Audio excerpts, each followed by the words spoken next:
Hello and welcome to the Scrivenery. I am Nick from Breaker Press Games, and I am here starting with Trevor. Hi, I'm Trevor from Blind Visionary Publications. I'm Ed from Goodman Games. And I'm Thorin with Owl Knight Publishing. Very good. So we are here with Thorin, and we are going to talk about his current Kickstarter, Sky of Crimson Flame, along with getting into a deep dive into his whole Kickstarter process and his writing and publishing process. So Trevor, I'll take it away from there. Yeah, absolutely. So Thorin, we did a little bit of research as we always do, and it looks like you're working on your third Kickstarter right now, right? So yes. So you originally did something called Fortress Moon, which was a board game. Can you give us just the elevator pitch on what that was?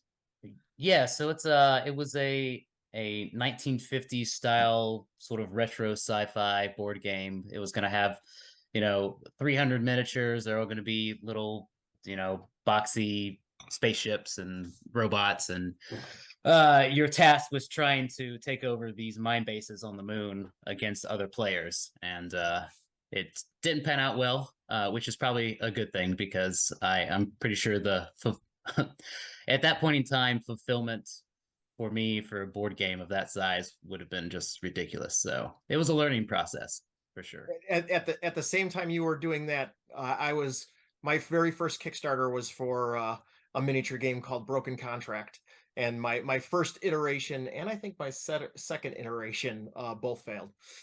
So we're in good company.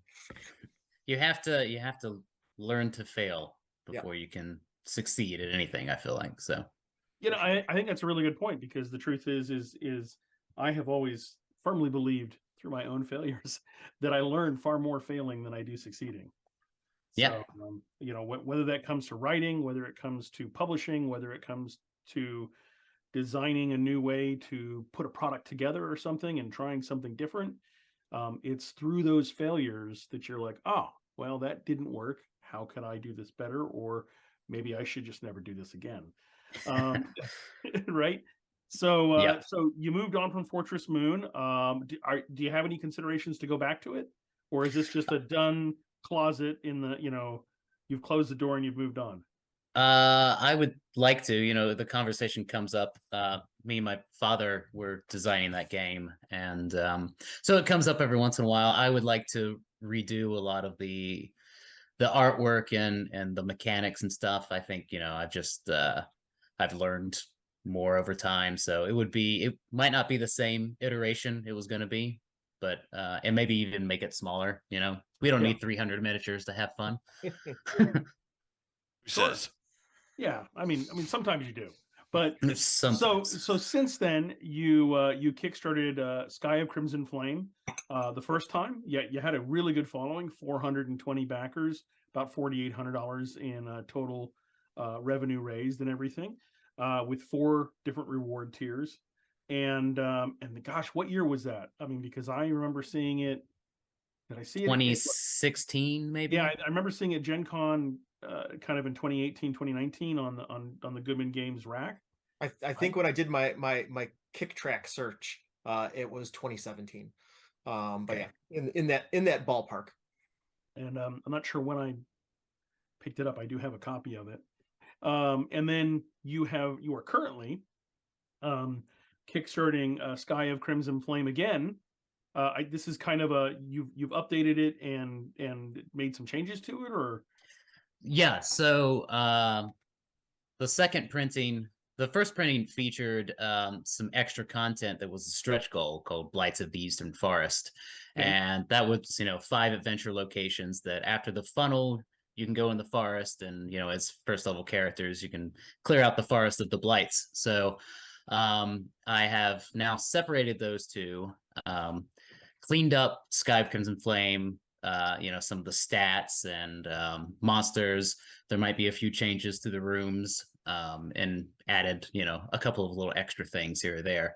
But it's Blights of the Eastern Forest that has really been expanded, and it's now goes from 30 some pages to 80 some pages, and there's 5 more adventure locations added onto it.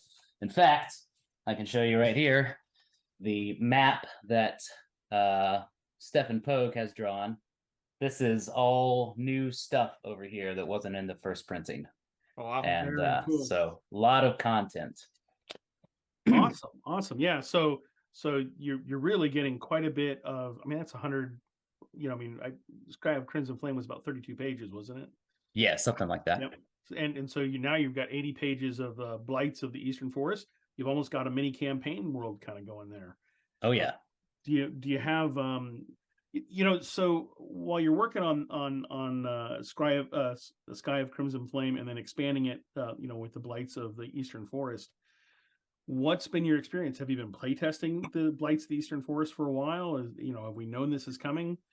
So it's been about, I'd say, a good year and a half of playtesting for Blights, and I kind of, all of the convention games I've run at Gen Con and whatnot with Sky and with the old material for Blights, I use that as like a playtesting thing, because I knew I was going to have a second printing at some point in time, and I wanted to sharpen the edges that were rough in those games. And so I took notes, while I was gaming with people at conventions and everything. Okay. So it's always been my plan to release this but also expand the forest at some point in time. So you went through about a year of playtesting, you said. How much changed during that time period? Was the manuscript pretty much written when you started and you made some minor tweaks, or was it only partially started and you made some major tweaks? I mean, can you describe that process to us? What was that like? For Sky, I would say it was minor tweaks. There's some rooms that slow down the process, and so I'm trying to streamline it, I guess, a little bit, so it doesn't just slow everything down. And then as far as the Eastern Forest goes, there's been a lot of different rewrites for it, mainly some of the new material, but also some of the old material as well.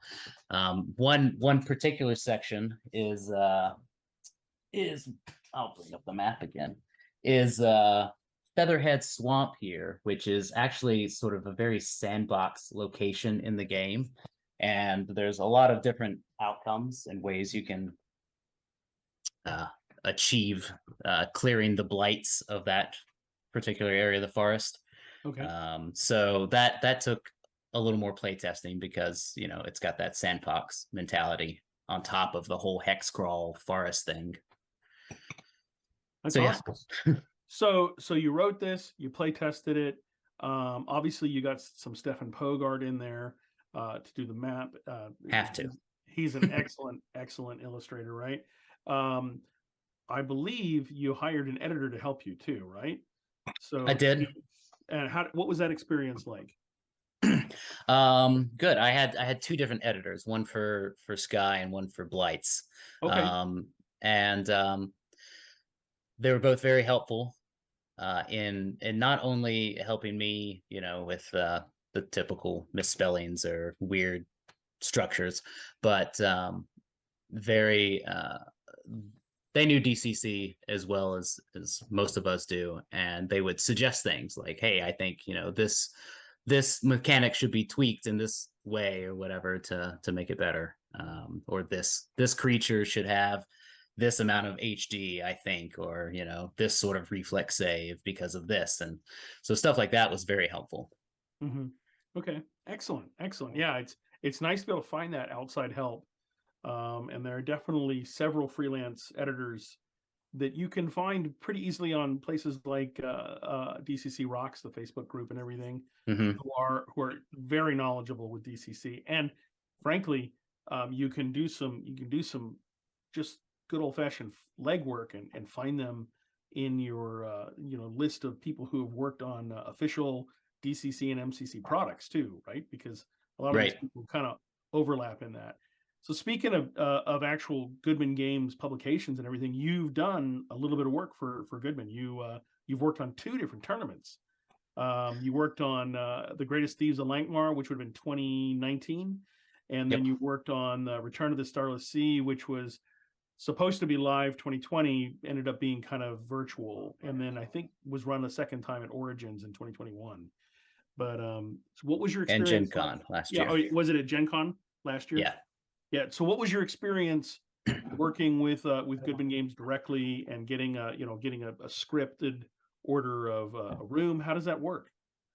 Well, for Thieves, it was kind of just come up with something. So I came up with a bunch of different ideas for rooms, and they ended up taking one of them, which was the Door of Hates.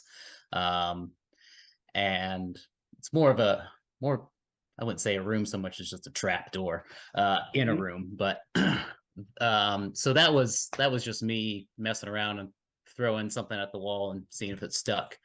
Right. As far as the Return to the Starless Sea tournament, Terry gave me like an idea of what he wanted. You know, he had this idea of spoilers ahead, people, of a crater, you know, and at the bottom of it is the ziggurat. And, you know, he was like, you got to get the players from point A to point B. And, you know, obviously we're trying to kill them off because it's a tournament.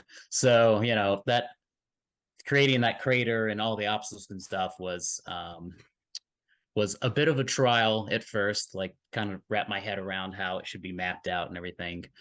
And but you know, in the end, it all worked out. There wasn't really a lot of there was some feedback, you know, obviously back and forth and things that need to be changed or tweaked. But overall, I kind of felt like I had free reign to explore that how I wanted to. So there wasn't anything about writing for tournaments for Goodman that is different than your normal kind of creative process working on, say, Sky of Crimson Flame or something.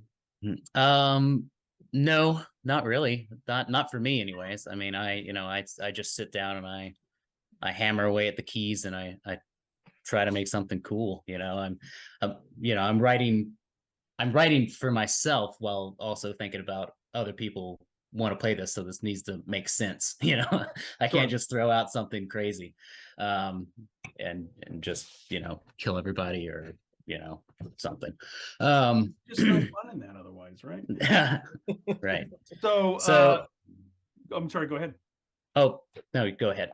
You have one last kind of Goodman Games credit. That's It Consumes, which is part of the DCC horror line. And that was, if I remember correctly, released last fall, correct? 2 falls ago. 2 falls ago. Okay, so that was 2021. What was it like writing that? I mean, you know, what are you going for on a DCC horror line that's different than a standard DCC line?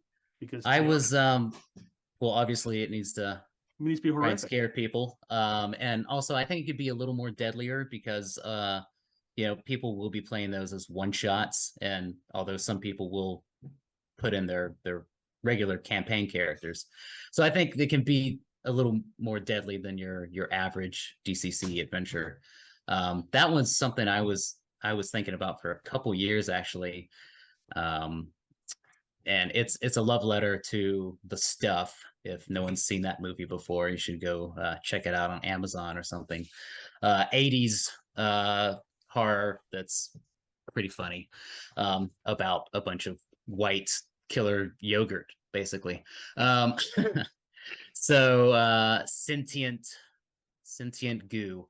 So yeah, and I was like, man, I would love to turn this and like it was just like clicking in there. It's like dwarves delving too deep, you know, and instead of finding a Balrog, they find this sentient stuff.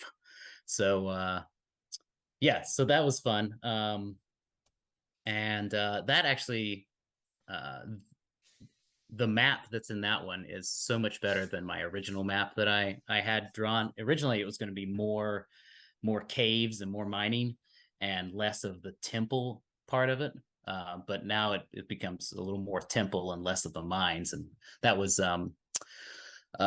Michael Curtis's suggestion as we were, because he was kind of overseeing that.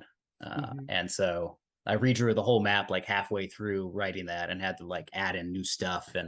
But I think it really pans out and made it much better in the end. Awesome. So that editorial, you know, oversight you thought was a good process. It was, yeah. I mean, you know, I don't mind being reined in. I think a lot of you see that in movies and stuff, you know, like I don't know, like 1989 Batman, like Tim Burton's there, but the producers still have a little string, and then they just let him go, and we get Batman Returns, and that was kind of like, this is weird, what's going on here? Yeah. Yeah. We're pissing off McDonald's. So I don't mind, I have Owl Night Publishing to go off and on my tangents of what I think is fun.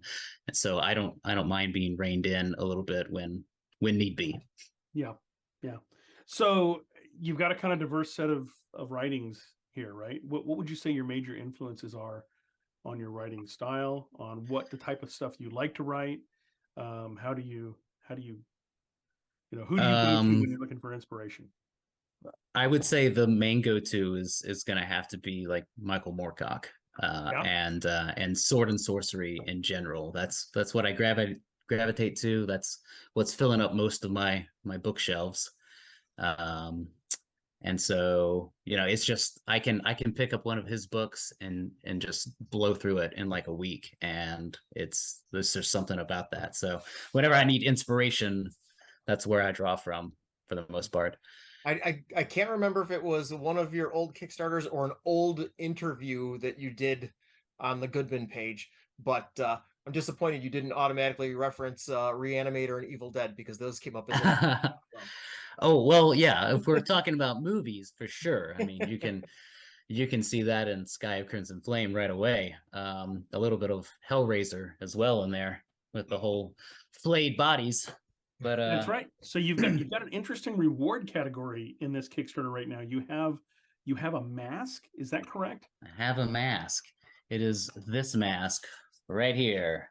That is awesome. With nasty little fleshy fins.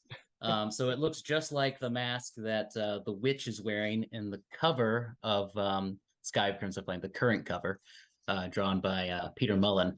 So yeah, you can get this latex mask, and we're only making so many, and it's on the Kickstarter right now, and you can wear it around the house, freak out your parents or your neighbors, go out, check the mail, whatever you want to do. You just run games at a con? Oh, that too, yeah. Be a great GM attire. I mean, you'll probably see me wearing this at GaryCon this year. So was that designed by the same person that did the Cyclops mask? Yes.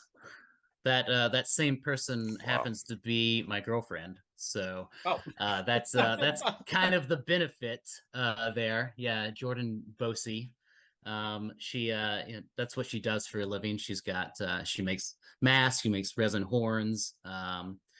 You can find her stuff on Etsy. I don't know if you want to plug that, Elena, so people can take a look at it. She's actually selling the Molon, is that his name? Molon Demon Lord mask.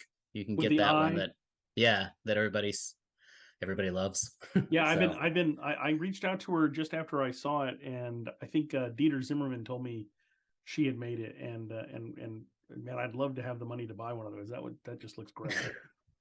Yeah, that one's a little pricey because there's a lot of, it's not just latex. She's got resin horns, and the whole eye thing is handmade every time, and so and these are all going to be handmade and hand painted by her. So they'll be at least 100, if not a little more than these made. So yeah, well, that's taking extras to a whole new level right there. Yeah, absolutely. Yeah. And so talking about extras, you have a lot of stretch goals, and I know I backed with the dice bag and dice. Thank you. There's the Blights die. You've got the poster that you've already shown off.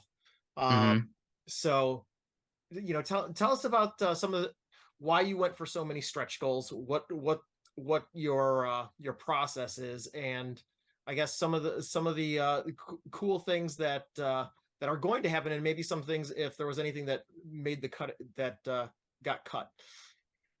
So yeah, I had a lot more than what's shown right now, and I had to go back through and really think about what I wanted to keep and what I wanted to see. And obviously the map is a given. Like I want that, you buy this, you get this poster map, you can show it off. Lay it on the table. It's going to be really cool. The let's see, what are the other ones? We've got I have to look at my thing.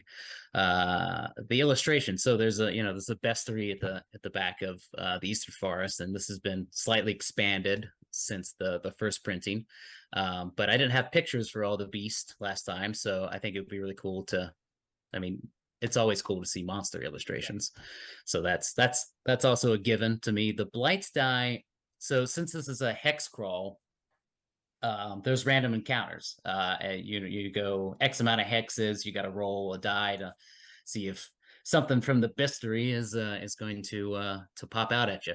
But with the Blights die, it's going to add extra elements to it. So if you roll like the Chaos emblem, it might be extra creatures, or there's one powerful boss creature amongst the ones that pop up. Mm-hmm. Or maybe if you roll the mushroom that's shown in there, you'll find something in the forest, something you can eat that can heal you, or maybe it gives you special powers, or maybe it just gives you diarrhea. Who can say? So and then also, like, there's a compass on there as well, and if you roll that, then you get to the area quicker without risking another random encounter. Fate is on your side. Mm-hmm. So that's what the Blights die would do. I have a question for you about the Blights die, because that's something that other people might be interested in. So are you getting those manufactured through Chessex or somebody else? I haven't picked the manufacturer. It's not going to be Chessex. It will be some other manufacturer. I've gotten quotes from a bunch of different ones, so I'm still figuring out exactly who it's going to be. But not Chessex. Sorry. Okay. I was just curious because for my miniature game, I had custom dice, and I also originally I was going to do dice that had something different on every side, and it's like you do something different on every side, and you're looking at like $5 per dice. Mm-hmm. And so I was just curious that that's a special item because of the fact that it is custom on every side. Yep. You can take the Trevor around and get yourself a 3D printer. That's right. I could. Everybody needs one. Right? And I've been thinking about it. So, and they're wonderful, actually. I did all the coins from Hangman's Garden that way. That was nice. That was how I funded it. So, Jordan has a laser engraver, which is pretty cool, but I think it might be a little too powerful for the dice. I don't know. We make them out of metal. Ooh, I think that would be even worse, because the laser just bounce off and like hit somebody in the eye. So at 20K, like I notice it's still a ways off 20K. But you had posted on Twitter asking about who to ask about a Dungeon Synth, and then you have a Dungeon Synth cassette option at 20K. You talk about that a little. So that's just super cool. I'm a big Dungeon Synth guy. I got Goblin ears. I listen to it a lot, especially when I'm writing, and so I just reached out to one of my favorite ones, and I always forget the name of the label off the top of my head. It is Heimat der Katastrophe. Basically, they have a bunch of different Dungeon Synth bands under the label, and Dungeon Magic is the one that's going to be doing a Sky of Crimson Flame inspired album, and I've already so you're hearing this first. They've gone ahead and started writing it, and so I've listened to a little bit of it, and it's really cool. And so I'm really hoping we get there, and I can release that, and maybe I'll spell burn and make it happen anyways. We'll see.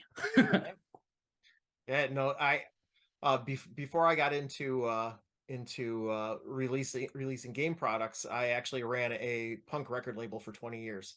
That is I find the fusion of music and gaming, it's super exciting. Like when there was that Morkboard Repugnant something or other, which was the Yes, the gatefold vinyl. LP. Yeah. I was like, Yeah, oh, I'm knocking stuff over. if I could get this on vinyl instead of cassette, I would, but that would cost even more. And but I would love to like write something that's akin to The Gate or something like that, and have like the movie The Gate, Yep. and have a vinyl, DCC game. So maybe somewhere down the line. You have the adventure as the liner notes, right? Exactly. Yeah. Yeah, that would be awesome. I had the way back in the day, I had the original TSR dungeon vinyl, record that was, and the funny thing was I never had a record player at the time I owned it. I eventually sold it because I wasn't going to be able to play it anytime soon. But it was a crazy little artifact of early TSR. Literally had an entire, adventure in the liner notes and everything, and you would pull it out. I think I had 2 records with it, and you would play them, and it would have sound scores and like voices for people and stuff. And it was Man, that sounds cool. I never heard of such a thing. Yeah. They were very rare. I had no idea how rare they were. I picked it up at a second-hand used store in New Mexico in the late 80s, early 90s, and owned it for about, I don't know, 5 or 10 years. Like I said, at a time when I didn't have a record player. And so I was like, well, this looks cool, but I don't think I'm ever going to own one. And, they were, laser discs and everything, CDs were coming out and were incredibly popular. So it was like finding a record player in the late 90s was kind of hard. We're going to end up going full circle back to when Games Workshop had their record label and released Bolt Thrower and Wraith. Yeah, Bolt Thrower was absolutely awesome. They had a flexi disc in a White Dwarf, right? If I remember correctly. And then they released it as a full album. Yeah. And so they ended up releasing a bunch of full albums, but the album Realms of Chaos actually is the Rogue Trader cover. So yeah. Well, they were, I was in England between 86 and 90. So I was there as the Rise of Warhammer 40,000 came out. And I mean, they were seriously, most people who played 40K at that time were into heavy metal, acid rock, punk, death metal. And I mean, that's all you would see when you went down to their stores. And so it was not a big surprise that they supported a metal band, right? So nope, for sure. So let's get Ed into the mix here. So tell us, what was the path like that led you to being doing Goodman Games DCC horror writing? How'd that come about? I would say Google Plus is the thing for that. Because I was looking for something that wasn't D&D, something that wasn't Pathfinder, something that wasn't just, my first and second edition books I have. So I was looking for something new to play. And and I somehow, I don't know how I stumbled upon it or how I learned about G Plus or anything. But I got in with all that crowd, and I learned about, I just fell in love with it. Reading the rule book was like picking up the player's handbook for the first time again. And so like 8-year-old Thorin was really excited. And, I started talking to all these people, and I learned about their third-party publishing thing. And I was like, I can do this, sure. And so that's basically how Sky of Crimson Flame came about, which was actually like, it's roughly based off the first funnel I ever ran, because I only had the rule book and I only had the funnel that was in the rule book. I didn't have any of the other adventures at the time, and so I just made up this thing, and most of it was off the cuff. And so from that, I eventually like outlined it and then wrote it and published it through Kickstarter. Thanks to all those backers and everybody. And then I just they were looking for people to run games at Gen Con, so I went and did that, and I worked the booth, and I just started talking, and over the next couple years, I guess, just networking, just talking to people, and getting my foot in the door, I suppose. Mhm. All right. So yeah, that's it. So, And I said, hey Joe, I got this idea for a stupid R module. What do you think? So that's how it works. well, we've often talked about on Scrivenery that one of the most effective things we think that people can do as third-party authors and publishers in terms of getting visibility for your product is a presence at cons. And so, normally we think of that in terms of running events using your materials at cons. But you raise a very interesting point there, that being physically present at a con also adds a great deal of networking opportunity. And I think that aspect of that you mentioned there, if you hadn't gone to those conventions, what are the odds that you'd have ended up in some of these capacities? Probably pretty slim. Whereas, so I guess then I'd like to pick your thoughts on one, what is some of the experience that you've had in terms of using the convention avenue, the convention approach to get exposure for what you've written, but then also, are there any other aspects of the networking side that you feel have come about by virtue of having that presence and talking with people at the convention environments? Sure. Well, obviously, I ran my games there, and so that helped sell some product, and spread the word a little bit. But I mean, I feel like that's really minute. Just sort of working the booth. I get to meet a lot of the customers and clientele and other third-party publishers and artists and all that sort of stuff. And so, you just get to talking. It's just like you just end up standing there. I'm supposed to be selling this book for Goodman's booth, and I just end up talking to this guy for like 30 minutes instead. Sorry, Goodman. So No, I think that's the plan. Actually, I mean that's half the sales pitch.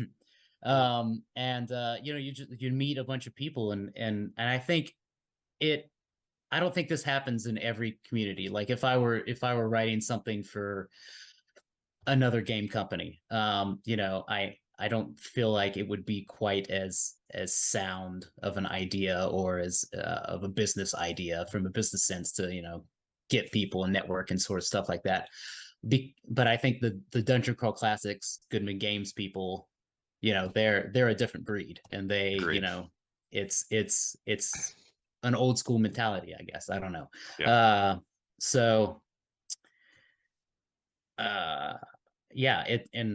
But not just at the comp, but it's like after hours at the hotels and stuff. You'll run into people. You're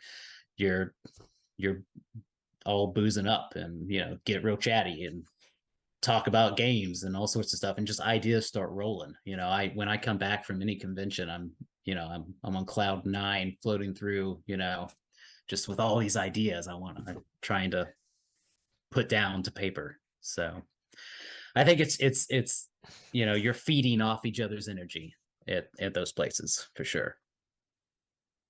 I don't know if that answered the question or not. Yeah, yeah, it did. I think, well, I guess one other angle of it that I'm kind of curious about, as I think in terms of some of the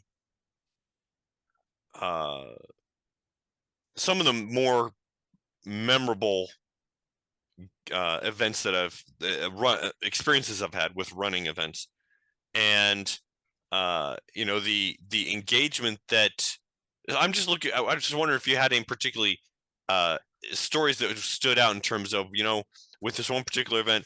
it really I got great ideas and great feedback from these players in terms of, oh yeah, I could modify this in a certain way, or were there any particular events or instances that come to mind in terms of that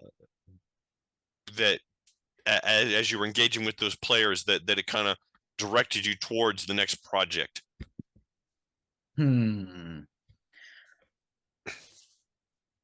Or is there any particular pattern that you have in terms of this one particular adventure I keep coming back to because it's just so successful? It's my favorite thing to run at cons, for example. I certainly have some of those. Yeah, I mean, I've ran Sky so many times that I suppose you could say that's my favorite one. But I think really my favorite is really putting something new out there, like first time playtest with complete strangers at a con, which I did at Gen Con with some new material that isn't public, that's not tied to either one of these projects right now. And really grasping, because when you're writing it, you've got an idea in your head of how everything's sort of going to go down, right? And then they throw you in for a loop, like especially with DCC and the spells, and you're at a convention and people don't care about these players, so they're going to spell burn and they're going to do whatever they can to deflect from how you have it in your head. And I think that's a very good learning point. When the gonzo really starts happening. Oh yeah. For example, I had these like little gremlin soldier guys that were kind of like World War I attire. They're on top of this like half living, half mechanical, I guess biomechanical is what you call it, tank. And one of the wizards, or either it was cleric or wizard, I think it was a wizard, he cast a spell to like turn them friendly, and through that they were able to easily be led into this fortress because the imps knew how to get in there. And instead of going the route that I had sort of laid out, they went this other route, and I was like, oh wow, this is pretty cool. So it didn't, I like being thrown for a loop as a judge. So I'm, otherwise I'll get bored, so I know what's happening. Can I pick up with a question there? Sure. So you've run the Sky of Crimson Flame probably dozens of times at cons, right? Sure. Does it always play out differently, or is there a normal pattern that you see people go through, and then those people who do things differently are the outliers? I think it's a little half and half. Okay. Because there is a bit of railroading in Sky. You've got your options to go different directions, but eventually it all correlates back to the climax. And I had one group that circumvented the going around and going down and up through the keep.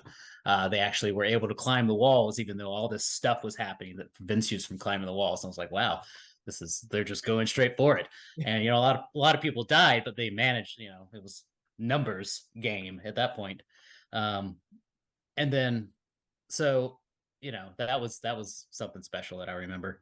And then the ending can always be different, because in Sky you can eliminate the bad guy. I don't want to spoil too much before this big thing happens, and then you get cast into a nexus in between worlds. So there's or it could be a TPK.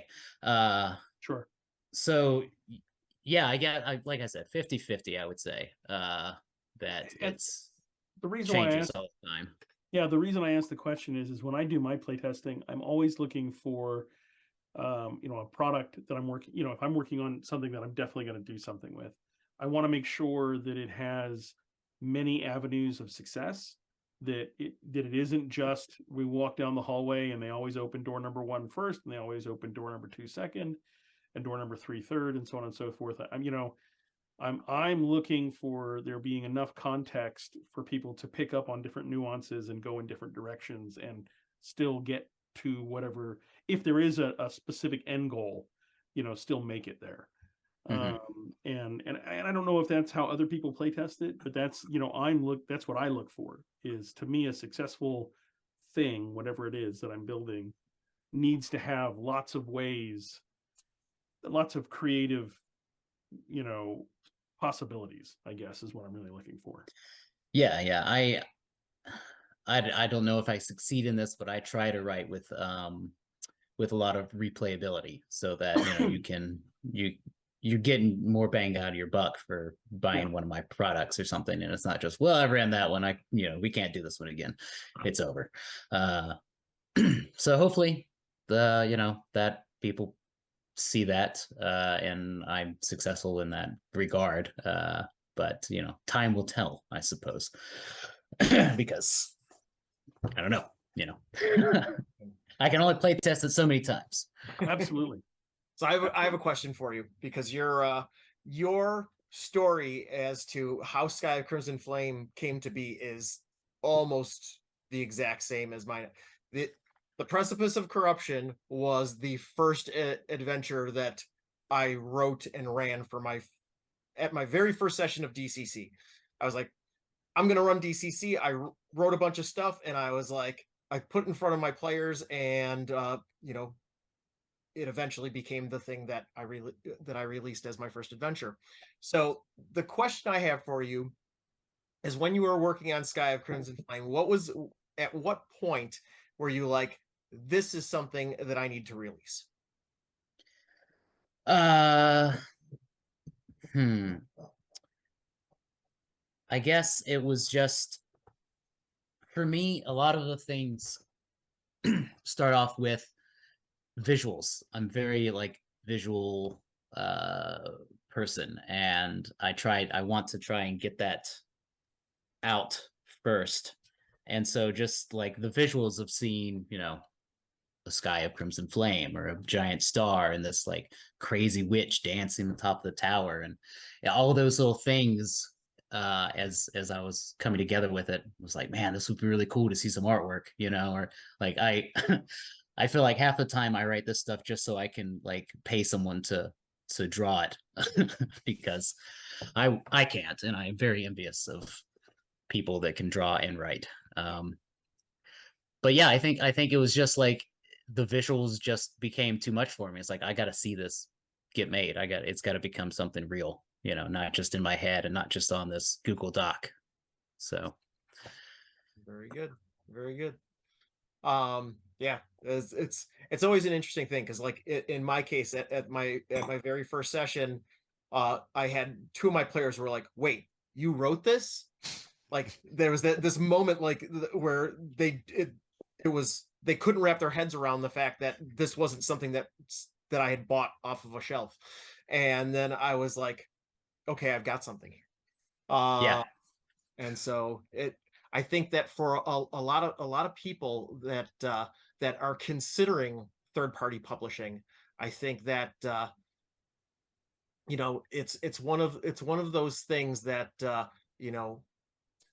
they just need the encouragement and a push. And that was my push.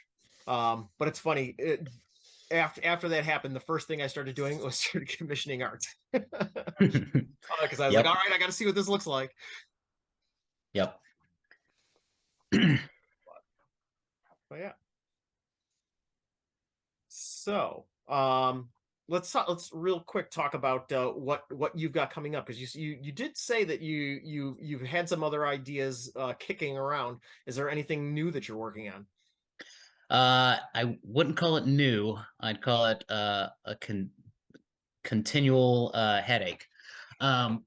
So at the back of the first printing of Sky of Crimson Flame, I mistakenly wrote "to be continued" or "concluded" in Seekers of the Other Worlds, and I'm leaving that in the second printing because it will be concluded at some point in time.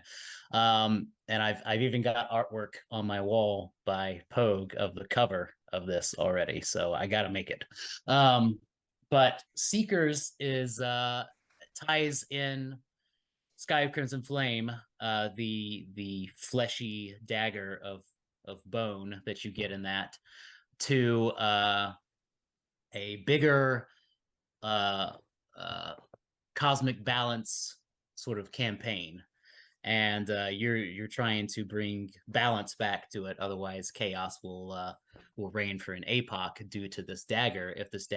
If all the incarnations of the necromancer from Sky come back, then it will cause a flux. And your characters are champions of fate. A little more cock there, as you can tell. And you have to go to these other worlds that this necromancer has gone to, and siphon his soul into the dagger, and that's the only way it can be killed or destroyed, and balance can be brought to the universe or multiverse. But that's boring, because you're just going to go to one world, stab, next world, stab. So there's a whole mechanic where the dagger itself can become sentient once it gets another soul in it, and that immediately kicks you into Act 3. So you can go to one world or all 5 worlds, but at some point in time, you might not make it to that 5th world because the dagger, becomes sentient. And from the very get-go, you can pick which world you want to go to from the lodge between, which is pretty much the Red Room from Twin Peaks. So it's going to be a box set, and it's going to have 5 adventure modules in it, and each of those 5 adventure modules are other worlds that you go to. And so from the get-go, the judge has got everything they need, and that will obviously probably be a Kickstarter as well, just because it's such a big endeavor. And so I've been working on that literally since Sky, and in tangent with the other stuff I've been writing. And I've got 2 of the 5 worlds complete. I don't think I need to rewrite them any further. And now I'm working on the rest, and they're all in different stages, because I go from back and forth to different ones. So yeah, that's what I'm working on. It's like going from The Hobbit to like Lord of the Rings. I feel like, so it's taken a while. Yeah. Oh, it's funny because I knew you had referenced on Twitter that there was a sequel and that you were working on it, but I went back through a bunch of your tweets yesterday, and I was like, yeah, this guy goes to the gym a lot. Sorry. Nothing wrong with that. I gotta show off how jacked I'm getting for Gen Con. So that's part of the sales. Yes. But yeah, so I did not find. I was like, I know this is here, but I can't find it. I'll take it off. Hold on, I'll take it off my wall real quick. Wait, we're gonna get to see. This is it. The release, the first ever visual of the cover. Well, I don't know if it's the first ever visual. And you've already bought the Pogue original. Oh, there it is. Yeah, of course. So there's the dagger, as you can see. I gotta tilt it because of the light there. And there's the champions, and there's the Red Room, and nice. Wow. the servant of fate named Azari Quizmat. I got to tell you, I've been working on Dungeon 23, and I literally wrote the Red Room into into what I'm working on just like 3 or 4 days ago. I was like, this happens, and it would take you to the Red Room, and that would be it. That would be a totally different thing. So that is very cool. Well, do you buy all the art that you commission from Pogue? Do you buy all of his originals? I do not buy all of them, just the ones I really want. Yeah. So I've got the original Eastern Forest map. I've got the Redux expanded one. I've got the original Sky, and I've got that one. And I've got a couple other originals from Pogue that are like his Expulsion from Eden one, which is just the big butt of God farting out Adam and Eve. That's a strange one, but I had to have it. So that's awesome. I have plenty of Pogue art too. I have his redo of Babugabills here. I have his inside cover to the 9th printing. I have the cover of the 10th printing. I bought the actual cover, and I think one of your editors picked up It Consumes before I could. And so I've got about 7 or 8 different Pogue covers at this point. I slowly buy them. The new one, the one that he's got Love in the Valentine's Day one, I bought that one as well. So they're What a just sicko. yeah, it was great. He sent me. He's like, I haven't showed anybody this yet, but I just wanted to show it to you, and everything. And so he sent it to me. And I was like, wow, Goodman's actually going to print that cover. That's insane. I know. So what sucks is that, and I guess that's why original art is so much better. But like the colors in like all the original art, like him and Doug and Peter and all those guys, that's so much more vibrant in person than it is printed out. And it's absolutely. like you're never going to get that. And I wish it was possible. Yeah. Even in the black and whites, to see the original gives you a lot of depth that doesn't exist, because things are flattened when they scan them, and then you can see all the lines. They clean them up. Yeah. And so we should talk original art one day. I've been collecting it for several years now. I've got a whole bunch of the original White Wolf era art, and that's cool. Yeah, it's some really great stuff. And I just picked up John Cobb's Elric that he did for the cover of the White Wolf Omnibus. What? Yeah, and it was Ed. You totally missed out because you were sick, and Ice and Dice was here, and John Cobb had the cover to Elric, and I bought it, and you missed it. So you can blame it on your illness. I'm jealous. Add it to the list. Yeah, add it to the list of things you wish you could have done. But hey, we've got like only 3 or 4 minutes, and one thing we talked about, because the ZineQuest is ongoing, and I believe most of us are backing various ZineQuests, we thought we would just name the ones we're backing and maybe 2 or 3 words on why we're backing which ones. So Thorin, because we're going to run out of time, why don't you go first? So all right. I'm backing this analog horror RPG called Chrono Gaiden, and it's like a PS1 like horror game where you got this camera and you're trying to figure out, like, there's like shock and horror, and you're trying to figure out stuff. Very sort of Japanese influenced. It just looked really fun, and so I wanted to pick that up.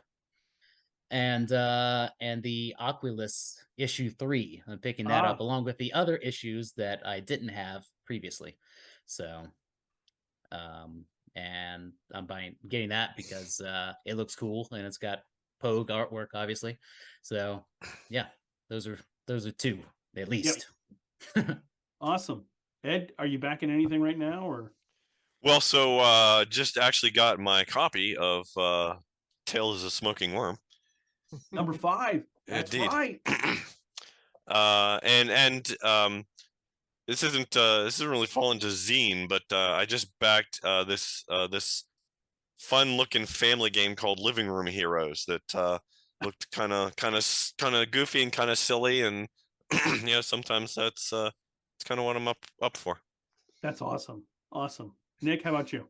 All right, so I'm going to do a quick speed run. So I'm backing Ruination Pilgrimage, which is an adaptation of Mothership's Rules to a fantasy RPG by Don Stroud. Super excited about that. Tales from the Smoking Worm 6, that guy. Caves of Refuge, new creator for DCC RPG, so I wanted to back that. Dungeon Malarkey, Levi Combs, always good stuff. Sky of Crimson Flame, of course, and then Critical Hit Parader issue number 1, which is another brand new DCC creator. So wanted to get all those in. Also, real quick, I want to do a shout out to, I just got an email from Jeff Malam, which was a guy that I worked with 10 years ago at a moving company in Chicago. And he just saw me on the screen and was like, hey, I know that guy. And he shot me an email. So it's a very small world. That is awesome. Well, I'm backing almost everything Nick's backing. Dungeon Malarkey, Caves of Refuge, Sky of Crimson Flame. I'm also backing one of the previous guests we've had before, Max Moon's Demon Lord expansion for his 12 years solo journaling campaign. Now, I've never done a solo journaling campaign before, but I'm backing it just because Max Moon does original silkscreen covers, and he hand makes each one of them. And then I'm also doing Polite Society, which is a zine for thieves, and it's Mark Finn's. This is his big expansion on basically heist stories and stuff. And then I just got in this absolutely phenomenal hand-milled brass pen from the Makers cabinet. These guys in London. This is called the Laszlo. Look at this. There is a, believe it or not, there is a mechanism there. You can take your pen apart, but you can't even see that. That's how fine the milling is. So this will last forever, essentially. Well, at least until brass dies. But yeah, beautiful, beautiful, beautiful piece. It's going to be going on my journal. We are at the 5-minute mark, which means that we've got to go. But Thorin, thank you so much for being here. And of course, thank you to Elena, our producer, who is so patient with us when we are always running long. Thank you for having me. Thank you for supporting my Kickstarter. Absolutely. Glad you could join all us. that jazz. Yeah. I wish I could support every DCC product that's coming out right now. It's just there's only so many that I can do, unfortunately. Same. But, yeah. So We'll be back in 2 weeks to talk about map making. Yep, and stay tuned for Reaver Express next. Yep.